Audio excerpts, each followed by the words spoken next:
The story behind the song, Episode 2, Number 66, Walking with Jesus.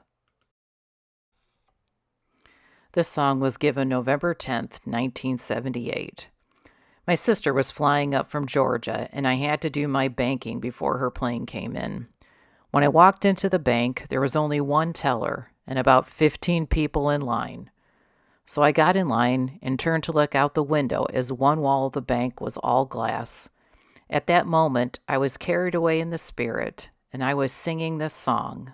I came to myself when I heard a man's voice say, I told my wife, people used to sing and people used to whistle, but nobody ever sings anymore and nobody ever whistles. I said, oh, I didn't know I was singing out loud. He said, never stop singing, never stop singing. And he turned and walked out of the bank. I realized that I was singing this song which God gave me while I was carried away in the Spirit. Looking down my winding road, I ran ahead to see what was lying in my path, what obstacle for me. That hill I thought I'd never climbed, not by myself alone. But Jesus took me by the hand and said I was his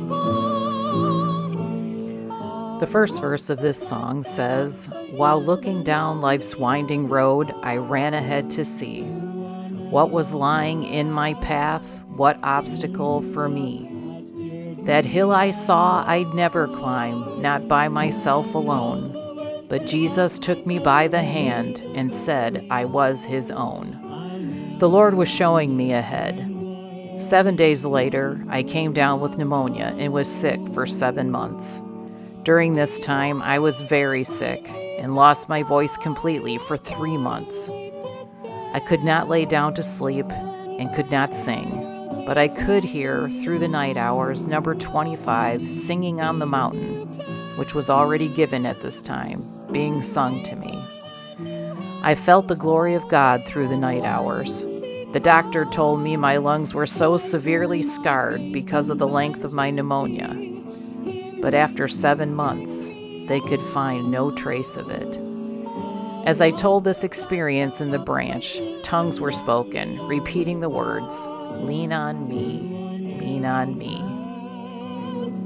Into a pasture green and wide, when all the world could have my friend to be their very own. I'll never understand why anyone would walk alone. I walk each day with Jesus now, and oft before I call, I feel a hand that steadies me when I begin to fall. The mountains very tall today, there's places I can't see. When I can't go another mile, he whispers, lean on me. Across the flats and up the hill and down the other side, through a narrow path, into a pasture green and wide, when all the world could have my friend to be the very own. I'll never understand why